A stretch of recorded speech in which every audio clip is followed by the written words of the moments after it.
Dear friends, a very good evening to everybody. It is indeed a pleasure to be on this session of plea with respect to the marriages and divorces in India. We have been seeing the percentage of divorces in the last 2 decades has increased considerably. Many youngsters seeing this are not in favor of the institution of marriage. Previously, this was not the same. Here I may share with you my thoughts pertaining to divorce. My thoughts, of course, I will share, but first of all, I will share the thoughts of the great philosopher, Mr. Bertrand Russell, from his book Marriage and Morals, published in the year 1929.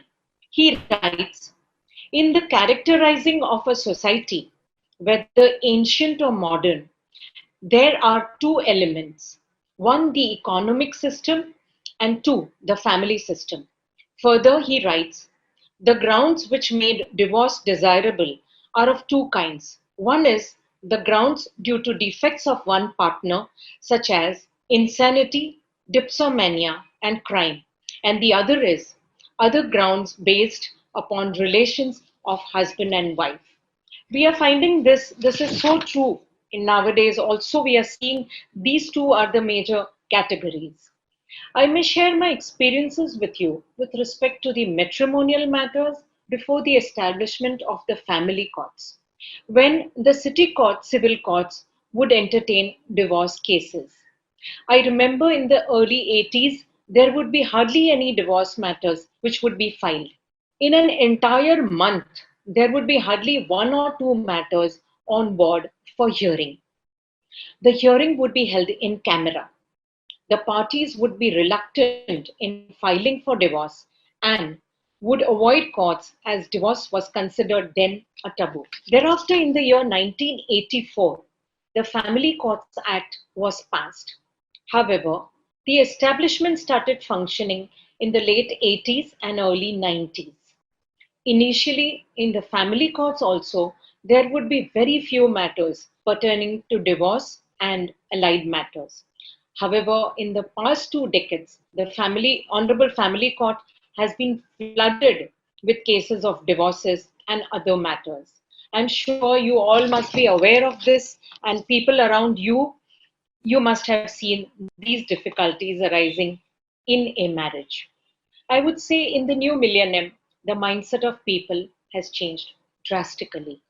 Economic independence, mindsets of families, lack of respect, change in value system, and attitude towards the life partner, lack of communication between couples has changed the scene of marriages and divorces to a very large extent. Nuclear as well as joint families, all are facing the divorce situation. Now, divorce is no longer considered a taboo. Similarly, there's also a rise in the geriatric divorces. Men and women, having been married for a period of 20, 30 years too, are contemplating to discontinue their marriage. They too have started looking at life differently and independently, to each his or her own happiness. Previously, in marriages, there would be the main element of we, that is togetherness. Now we see that there is a sea change in the attitudes, which has perhaps made I, me, myself more important. Each one may choose his or her definition of happiness. Either they may decide to stay in a marriage which may be bad, but try to work it out together and be happy, or part ways and be happy. For this, the Family Court Act lays a huge emphasis on assistance by way of counseling and assistance by way of social welfare experts. This includes even medical welfare experts. Here, parties can, without prejudice to their pleadings, discuss the possibility and probability of settlement with the counselors. I'm further glad to share with you all the fact that the Honorable Bombay High Court has a special cell for pre litigation, mediation, and counseling. That is, even filing of any case, parties can avail of such mediation. The family court's main endeavor is to keep families together and not the other way around. However, in common parlance, family courts are referred to as the divorce courts. The parties fight together to get married when they are in love. Fight together, no, the world. Actually, they fight together the world to get married when they are in love. But when they are in the process of divorce, they fight bitterly against each other. That's a sad state of affairs. Now see the laws prevalent under which a party can file for divorce. First, we will begin with the Hindu Marriage Act, popularly known as the Fera Wedding. This applies to all the Hindus, Buddhists, Sikhs, or Jain. This can be filed in the family court, which has the original jurisdiction. Of course, after the family courts have been, the act came into play. Here, there is a usual complication with respect to where can a party file for divorce, which court, whether where they are staying presently, where they got married, or what is the situation. There are three major jurisdictions to which where a party can file. The first is where the marriage was solemnized. The second is where the respondent resides during the presentation of the petition, or where the parties last resided together. However, in case of a wife filing for divorce, she can file at the place wherever she is residing during the presentation of the petition. Now, the Hindu Marriage Act, the marriage solemnized under the Hindu Marriage Act, is the one which is the customary marriage, which is held according to the customary rites and ceremonies. For the purpose of facilitating proof of such marriage, there is a Hindu marriage register which is available where the registration can be held of the Hindu marriage after the Fera wedding happens. This is different from the specific marriage act, a special marriage act, which I'll share with you, which will be the second topic. Now, there is a point where it comes to if any spouse is living at the time of marriage, supposing there is a situation where a spouse is living at the time of marriage, the other spouse is not aware. The marriage which has taken place is not aware of this. The second is where a party is incapable of giving consent due to unsoundness of mind. Third is where mental disorder, making party unfit for marriage and procreation of children. The fourth is recurrent attacks of insanity. The fifth is where the groom is not aged 21 years and bride is not aged 18 years. They are underage and the parties are within the prohibited relationship. These are the conditions, the situations where a party can declare a marriage to be null and void, and the marriage can be called a void marriage. There are also situations where the marriage takes place, but there is non consummation of marriage of the parties due to impotency or the relative impotency of each other towards each other. The party may be able to perform in a marriage. The physical relations may take place with somebody else, but these two parties which are married, they are not able to perform, to consummate the marriage. Or the party is incapable of giving consent due to unsoundness. The third is that the party is unfit for marriage and procreation of children. In all these events, a voidable marriage has taken place where it can be annulled by a decree of nullity in the first year of marriage itself.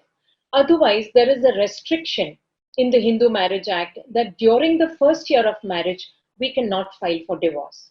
But situations where the party is incapable of giving consent, non-consummation of marriage, insane person, mental disorder, a party is unfit for procreation of children, consent of marriage is obtained by force or fraud, a party is pregnant at the time of the marriage by way of some other person rather than to the person concerned with whom she is getting married.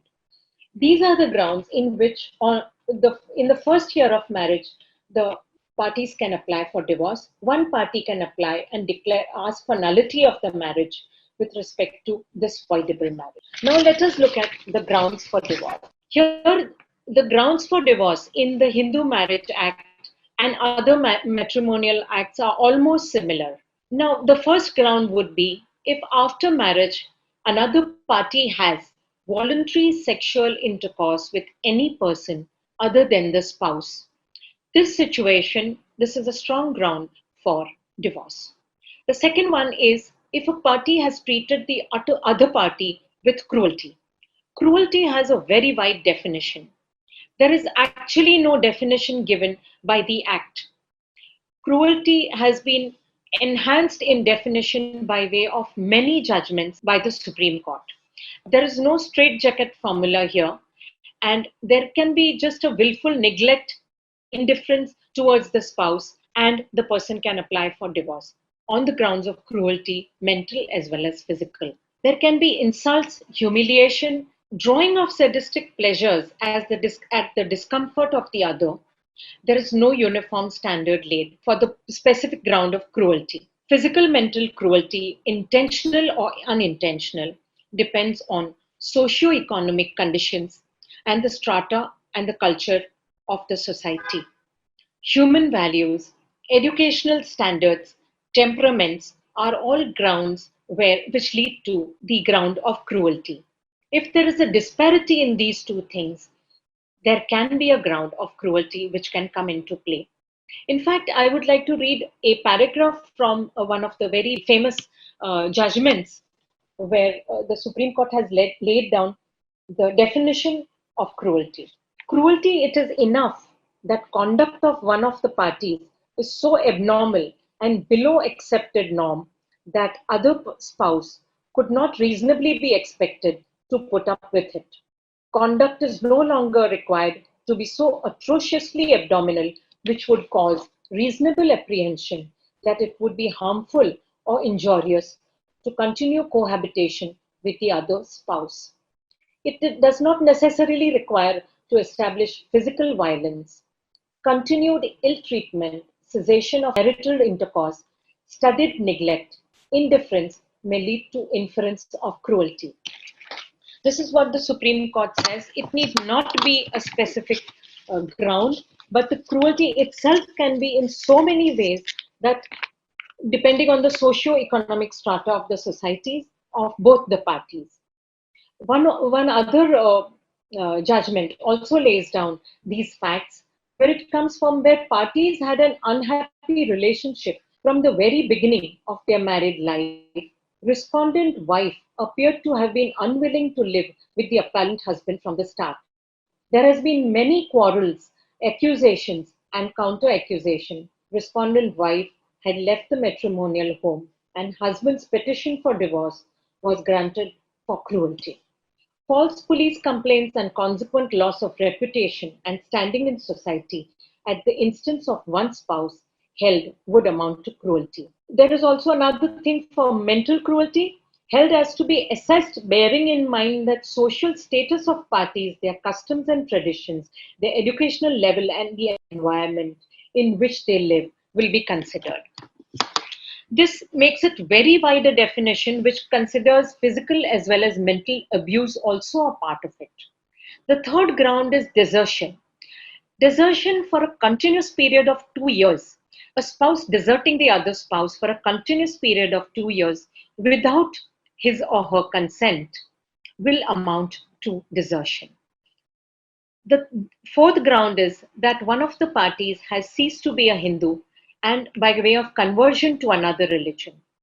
The fifth one is another party has been incurably of unsound mind, and where party cannot be expected to live with the respondent, mental illness, schizophrenia, psychopathic disorder, irresponsible conduct, and it is dangerous to live together. The sixth ground is suffering from virulent and incurable form of leprosy.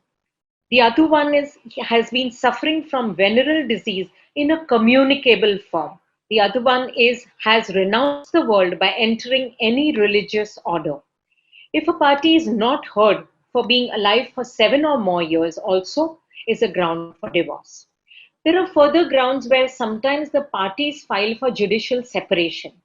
The parties may get judicially separated by way of a decree of judicial separation by the court, but then Thereafter, they have not cohabited for a period of 1 year.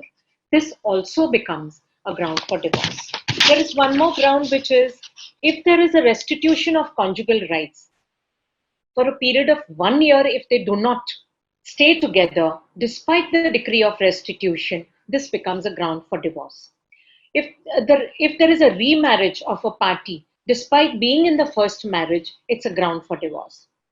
If the husband has been guilty of rape, sodomy, or bestiality, it's a ground for divorce.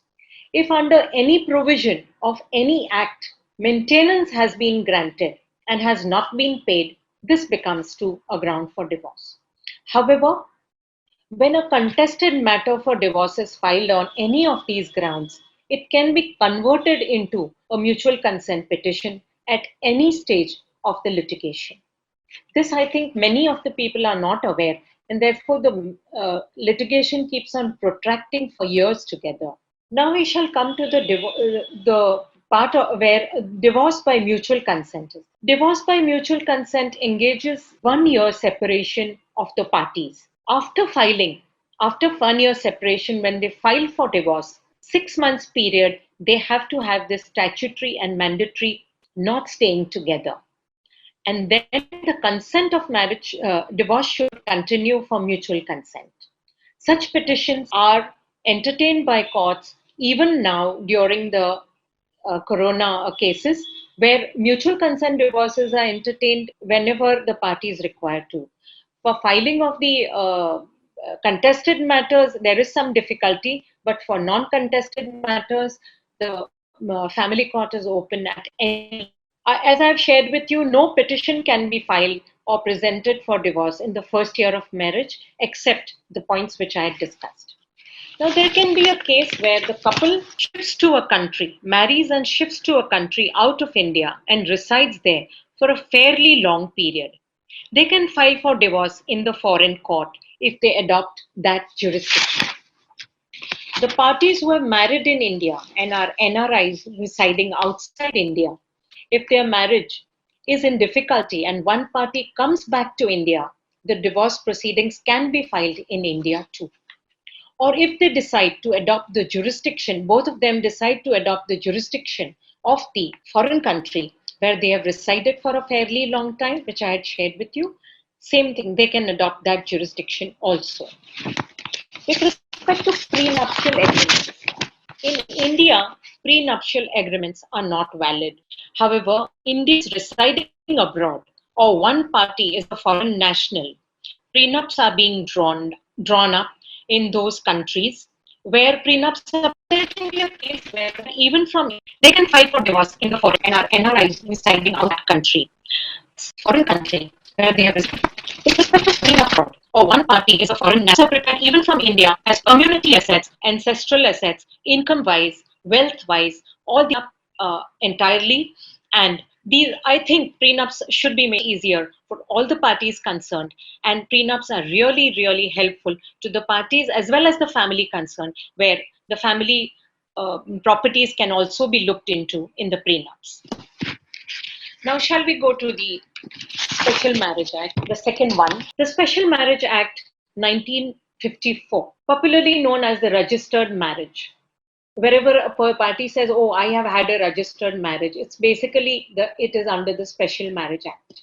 In these marriages, a notice of intended marriage by both parties to the marriage office of the district has to be given at least 30 days prior to when they want to get married. At least one party to the marriage should have resided in the same jurisdiction where the district is for a period of 30 days. After 30 days, if no objection has been received, the marriage can be solemnized in the presence of the marriage officer and 3 witnesses, and a certificate of marriage is issued.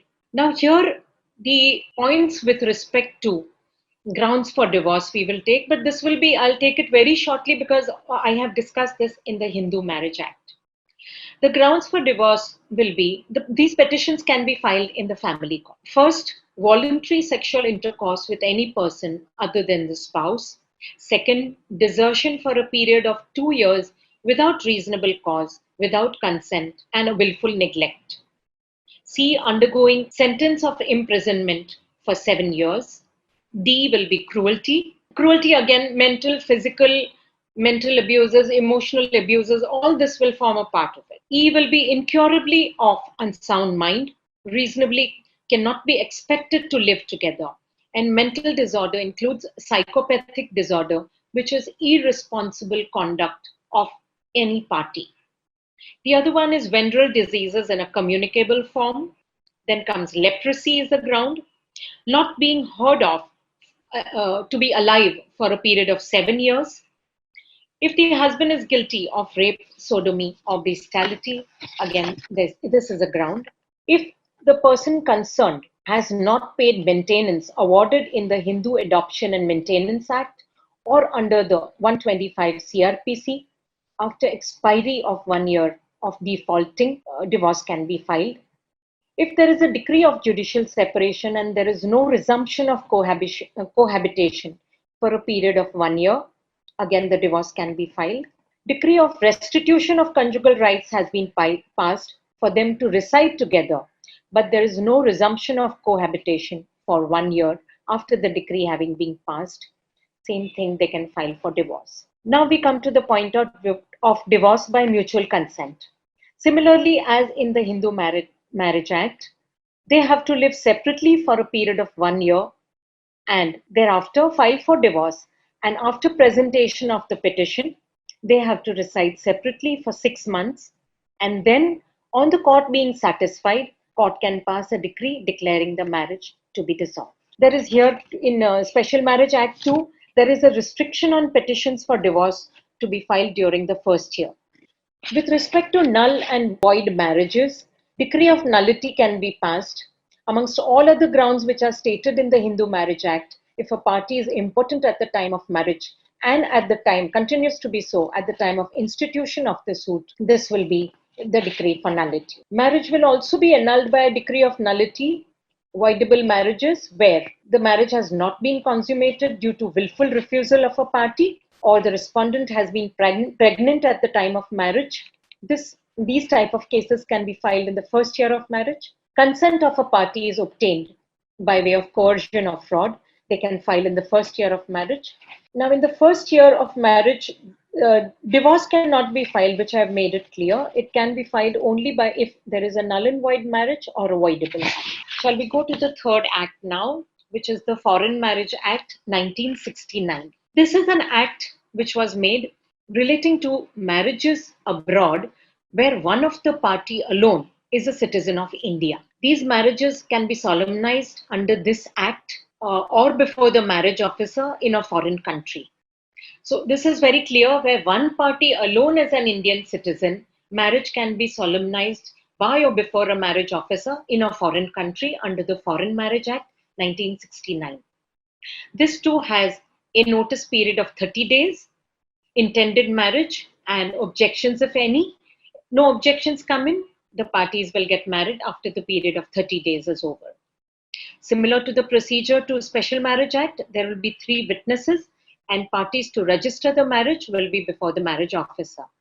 There will be a certificate of marriage issued. Such foreign marriage is good and valid in India. Matrimonial reliefs, if any, God forbid something happens over there, a party has to come to India and file here in India, the matrimonial reliefs will be under the Special Marriage Act in India with certain conditions. This will be filed in the family court.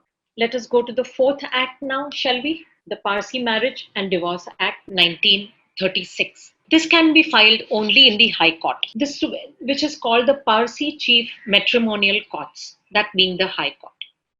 The validity of a marriage, a Parsi marriage is, there is a Parsi form of ceremony called Ashirvad by a priest in presence of 2 witnesses.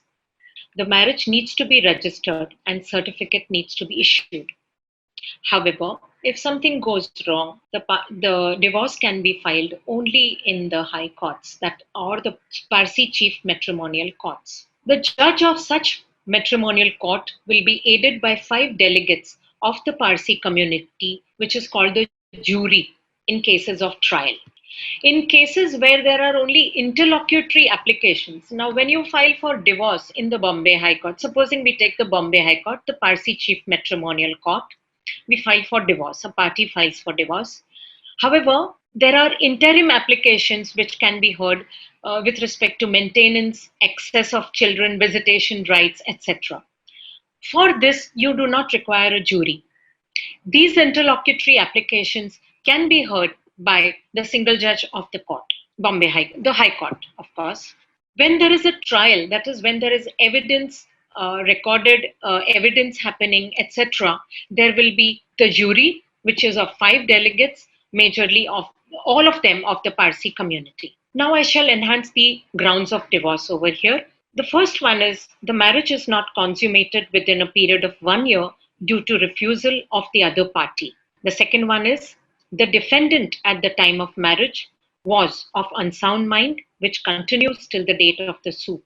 Now, to prove that plaintiff was ignorant of this fact, the suit will have to be filed within a period of 3 years from the marriage. The third ground is defendant is of incurably unsound mind for 2 years before filing the suit.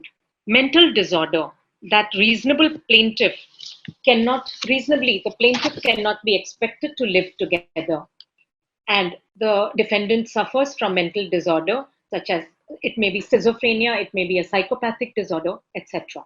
The fourth one is the defendant at the time of marriage was pregnant by some other person. The fifth one is adultery, rape, bigamy, or unnatural offenses. The sixth one is cruelty, where again, mental, physical cruelty, abuses, howsoever.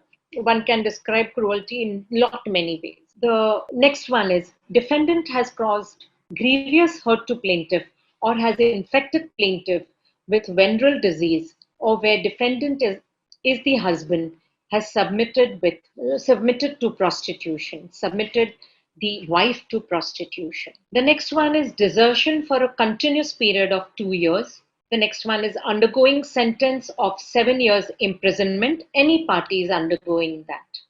The next one is defendant has not paid maintenance awarded by the magistrate to plaintiff and has not had intercourse for 1 year since such decree. The person can file for divorce over here. The next is the defendant has ceased to be a Parsi. All these are grounds where the person can file under the Parsi Marriage and Divorce Act. The next one, we shall see the topic of divorce by mutual consent. Here it is pertinent to note that the 1 year separation is a must. However, the divorce will be granted if the court is satisfied immediately on the filing of the suit. The mutual consent suit can be filed and the divorce will be granted immediately if the court is satisfied. There is no 6 months waiting period. This is the major difference between the other acts and the Parsi Marriage Act with respect to mutual consent divorce. With respect to determination, when the jury is formed and the trial is going on, all questions of law and procedure are decided by the presiding judge. However, the decision on facts will be of the majority of the delegates of the jury. This one can understand very well. However, any Parsi cannot file any suit only for maintenance and alimony in the Bombay High Court. If they do not want a divorce, they want only alimony and maintenance, not alimony, only maintenance, they cannot file in Bombay High Court. They will have to take recourse to the under section 125 of the CRPC to file for maintenance. And that will go to the family court and not in the High Court. Muslim Personal Law, Shariat Application Act 1937. In India, Muslim marriage is a civil contract between a man and a woman. Dissolution of marriage can be done at the instance of husband, talaq, would be, now though it's not, wife by way of khula, or mutually, which was called mubarak. Talaq allowed a Muslim man to legally divorce his wife by stating the word talaq. This was earlier. Now, some Muslim groups recognize the triple talaq.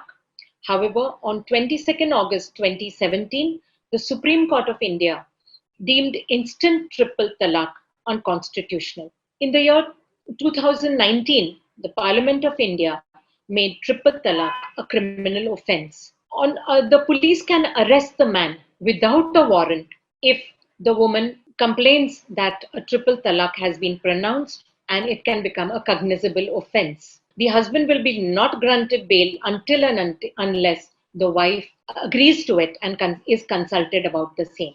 The Muslim woman can file for divorce under which act? This is called the Dissolution of Muslim Marriages Act 1939. A woman married under Muslim law shall be entitled for dissolution of her marriage on any one ground. A. Whereabouts of the husband not known for 7 years. B. Husband has neglected to provide maintenance for 2 years. C. Imprisonment of husband for 7 years. D. Husband has failed to perform matrimonial obligations for 3 years vis-à-vis the wife. E. The husband was impotent at the time of marriage and continues to be so. F.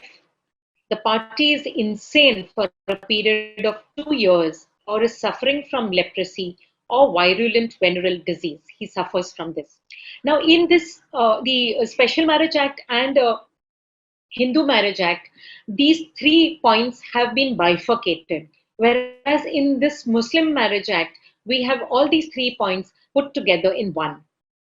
Then the next one is that the woman repudiates the marriage before she attains 18 years if she has been given away in marriage by her father when she was 15 years of age and the marriage is not consummated. If the husband treats the woman with cruelty, assaults her, leads an infamous life, forces her to lead an immoral life, dispossesses of her property, obstructs her in religious practice, or if he has forced to become a prostitute, or if he has more than one wife living but does not treat all of them equitably according to the Quran. These are grounds for the woman to file for divorce, and any other ground, of course.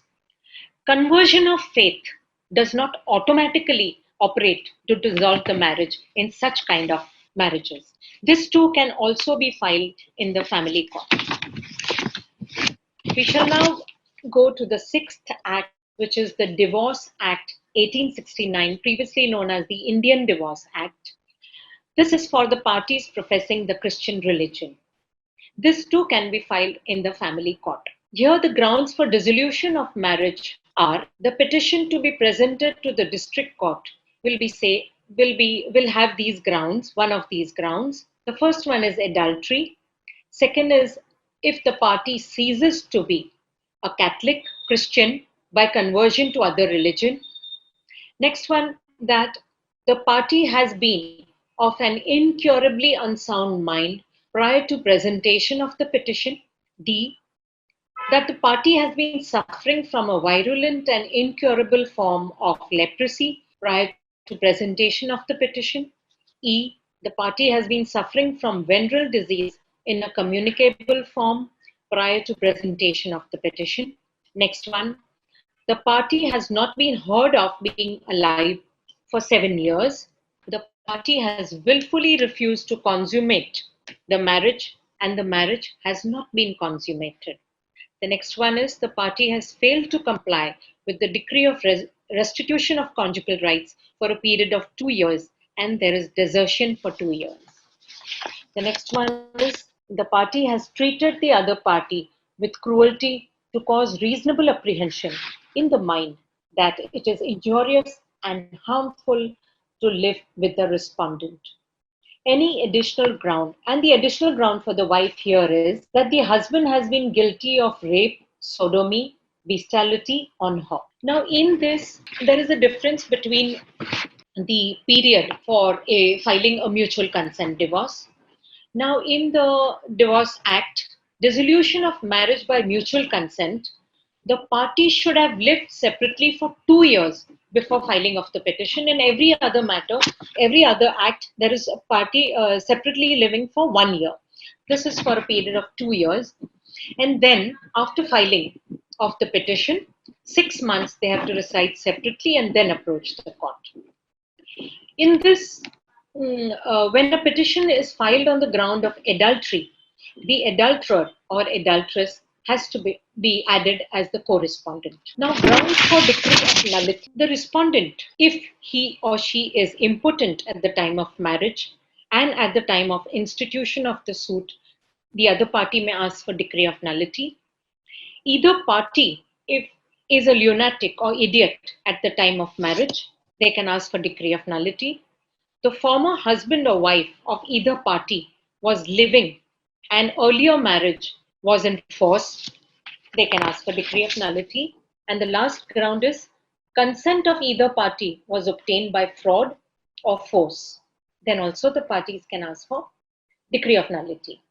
The next act, that's the seventh act we are going to, is the Protection of Women Against Domestic Violence Act, which is 2005. This can be filed in the magistrate's court, and there are 4 types of abuses.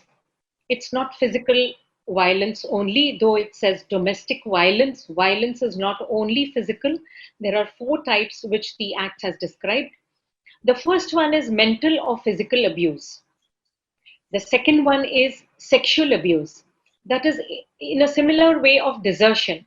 If the party is unable, not being given physical pleasure by the other party, it is called sexual abuse. It has a huge definition, but I will just sum it up as saying sexual abuse.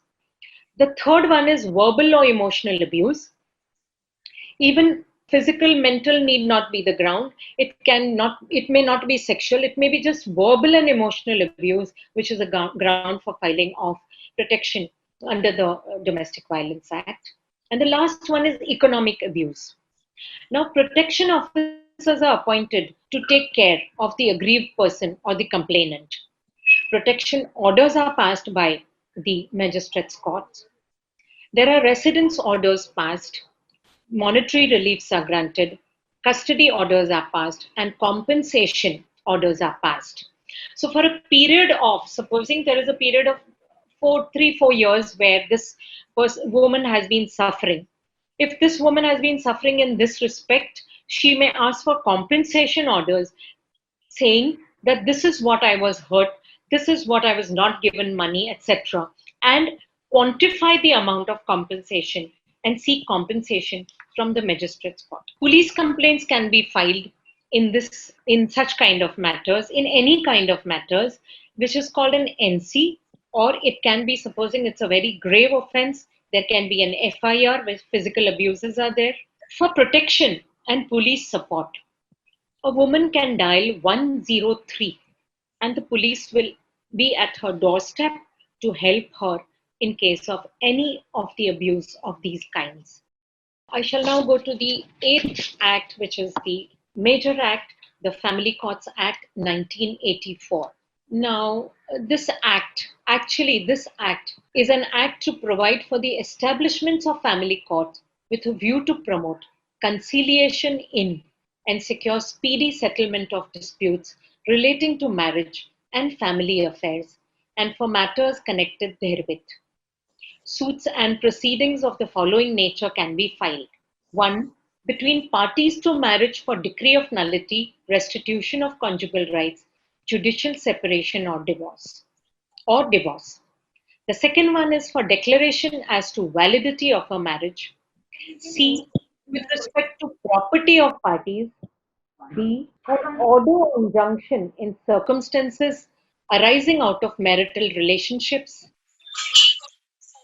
Declaration as to legitimacy of a person. F. For maintenance. G. Custody of minor. H. Maintenance for wife and children under the provisions of the CRPC. This can be filed directly in the family court. Previously, under the CRPC, if you wanted maintenance, it would have to be filed in the magistrate's court.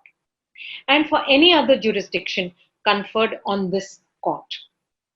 The duty of the family court is to make efforts for settlement. Counselors, as I have shared with you earlier, are appointed. Counseling forms a major part of the proceedings in the family court. Medical and social welfare experts' assistance is taken by the courts as well as by the parties that can be taken.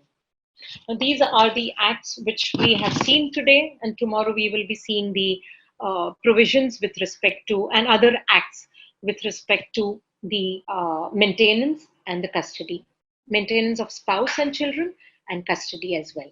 Can we send a legal notice in a mutual consent case? Surely we can do that. For asking for a without prejudice meeting, we can send a legal notice. And the other party, we can call for that would be a without prejudice notice, of course. And other party can come in with respect to the proposal of settlement, and that can be looked into to file a mutual consent divorce. Can a party file for maintenance without filing petition for divorce? Except for Parsis, in the Bombay High Court, you can't file directly for maintenance over there, but they can file under the CRPC, of course. So similarly, all can file with respect to that. One more question which says, can a Muslim male file for divorce before family court? If yes, how? If no, what is the option? Yes, they can file, and it can be a mutual consent divorce too. They can file. Under the Hindu Marriage Act, for parties to file for divorce on grounds of mutual consent, both parties have to go to the family court to file it. That's the first question, part of the question. Yeah, regarding that Muslim part, I'll tell you once. Also, they usually take a talaq before their priest, and then they come here to the family court to validate the part concerned of the divorce. That also can happen with respect to a Muslim couple. Under the Hindu Marriage Act, for parties to file for divorce on grounds of mutual consent, do parties have to go to the family court to file? Do both parties have to go to the family court to file for it?